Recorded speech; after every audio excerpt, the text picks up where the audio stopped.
आज हम HCF निकालना सीखेंगे कि HCF कैसे निकाले जाते हैं। तो यहाँ पर लिखा हुआ है कि 12, 30 व 40 का HCF निकालो। तो अब HCF कैसे निकालते हैं, ये बहुत ही आसान है बच्चों। HCF निकालें, देखो सबसे पहले होता है HCF का फुल फॉर्म यानी हाईएस्ट कॉमन फैक्टर। ठीक है, तो बच्चे इन्हें अब निकालते कैसे हैं, देखो इसे निकालने के दो मेथड होते हैं। एक तो होती है भाग विधि और एक होती है गुणनखंड विधि। मैं दोनों तरीके से आपको बताऊंगा और इसका मतलब समझाऊंगा कि HCF और LCM में अंतर क्या होता है, ये भी आपको पता चल जाएगा। अब मान के क्या चलो, ये क्वेश्चन है, ये कह रहा है कि 12, 30 व 40 का HCF निकालो। तो ये क्या है, ये इसने तीन संख्या दे रखी है, 12, 30 और 40। ठीक है, तो जब हम HCF निकालते हैं तो हम सबसे पहले जिन संख्याओं का हमें HCF निकालना है उनमें सबसे छोटी संख्या को पकड़ते हैं। तो इनमें देखो ये 12 है, ये 30 है, ये 40 है, तो सबसे छोटी संख्या कौन सी है, 12 है। ठीक है, तो हम 12 को यहाँ लिखेंगे और ऐसे भाग का साइन बना देंगे, चिन्ह लगा देंगे। ठीक है, अब इसके बाद देखते हैं कि जो संख्या सबसे छोटी है उससे अगली संख्या कौन सी है जो उससे बड़ी हो। ठीक है, तो देखो 12 है तो हमने ले लिया सबसे छोटी। अब 30 और 40, तो 12 के बाद कौन सी संख्या जो 12 से बड़ी है, 30 बड़ी है भाई, 40 तो इससे बड़ी है ना, तो इसके बाद तो यही आएगी। तो दूसरे नंबर की जो संख्या होती है उसे ले लेते हैं हम अंदर ऐसे। ठीक है, अब भाग देना शुरू करते हैं हम। देखो 12 का 30 में भाग देंगे तो कितनी बार जाएगा, 12 दूनी 24, 2 बार जाएगा, तो हमने यहाँ लिख लिया। ठीक है, अब 30 में से 40 सिर्फ भाग करने हैं हमको। देखो 30 में से 24 गए तो कितने बचे, 6। अब 6 को ऐसे करके और ऐसे दोबारा चिन्ह लगा लिया। अब इस वाले को यहाँ रख दो, ये रख दिया। अब 6 का 12 में भाग दो, कै बार जाएगा, 2 बार, 6 दूनी 12 हो गया। कुछ बचा, कुछ नहीं बचा। तो इसका मतलब लास्ट में कौन सी संख्या आई जिससे हमने भाग दिया है, 6 आई। अब इस 6 को यहाँ लिख लो और ऐसे भाग का चिन्ह लगा लो। अब जो संख्या हमने दूसरे नंबर की ली थी, अब इससे अगली संख्या लो जो इससे तुरंत बड़ी हो। ऐसा नहीं कि इसके बाद और कोई संख्या आ रही हो बड़ी तो उसको ले लो ना, इसके बाद जो संख्या बड़ी है उसको ले। तो 30 के बाद कौन सी है, 40 है, और ये हमारे यहाँ लास्ट भी है क्योंकि इसके बाद कोई संख्या है नहीं। अब 40 ले लो। अब 6 का 40 में भाग दो, कितनी बार जाएगा, 6 बार, 6 6 36। ठीक है, कितने बचे, 4। ऐसे करके भाग का चिन्ह लगा दो। अब इसको यहाँ उठा के रख दो, 6 को, 4 एकन्ना 4, कितने बचे, 2।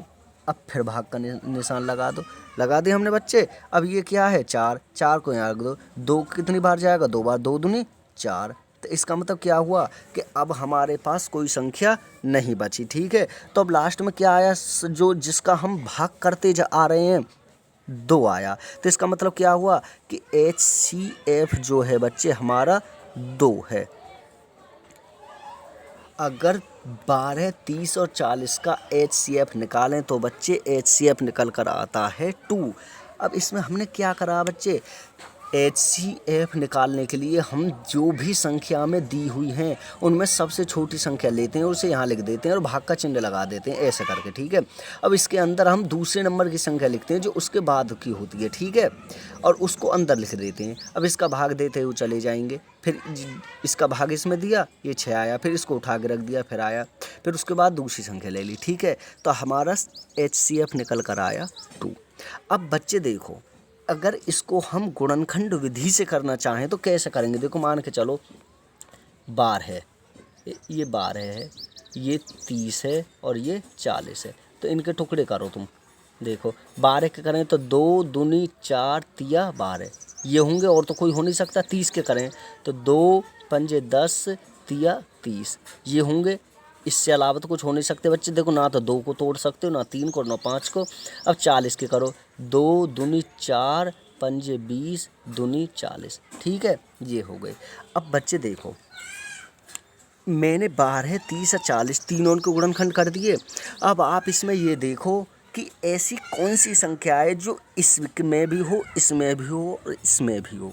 ठीक है, देखो तो मैं अगर सबसे पहले देखने चालू करूं तो ये पहली जो 2 आ रहा है ये तीनों में है। देखो ये रहा। ठीक है, तो सबसे पहले आप HCF डालो और लिख दो 2।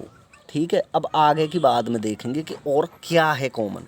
अब देखो फिर दोबारा 2 कॉमन लेके देखें तो बच्चे देखो 2 अगर मैं कॉमन लूँ तो देखो यहाँ तो है लेकिन इस वाली में नहीं है, यानी 30 के गुणनखंडों में नहीं है 2, तो 2 तो नहीं ले सकते। क्यों?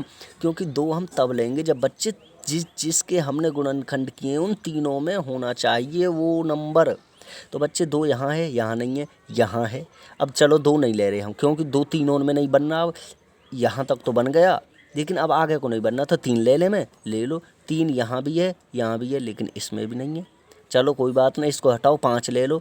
तो 5 देखो बच्चा यहाँ है तो यहाँ नहीं है। इसका मतलब क्या हुआ कि बच्चे इन तीनों के अब हमने गुणनखंड करके देखे तो हमें पता चला कि सिर्फ 2 ही एक ऐसी संख्या है जो तीनों के गुणनखंड में आ रही है। तो HCF क्या हो गया? सिर्फ 2 हो गया। अगर इसके बाद बच्चे और कोई संख्या होती तो गुणा करके यहाँ लिख देते तो वो बन जाता, लेकिन अब क्या है? सिर्फ 2 ही ऐसी संख्या है जो इन तीनों के गुणनखंड में आ रही है। इसका मतलब क्या हुआ कि अगर हम भाग विधि से निकालें HCF तब भी 2 ही आ रहा है और गुणनखंड विधि से निकालें तब भी 2 ही आ रहा है। तो बच्चे इसका क्या मतलब हुआ कि 2 एक ऐसी संख्या है जो इन तीनों संख्याओं को पूरा काट देगी। समझ गए? अब देखो HCF निकालने से तो हमें वो संख्या मिलती है कि जिन संख्याओं को हम HCF निकाल रहे हैं उनको पूरा डिवाइड कर देगी। ये 2 इन तीनों संख्याओं को पूरा डिवाइड कर देगा। अब LCM निकालने से क्या पता चलता? अगर हम इन तीनों का LCM निकालते तो मान के चलो कुछ भी आ जाता, जैसे 240 आ जाता है या 230 आ जाता, कुछ भी आ जाता।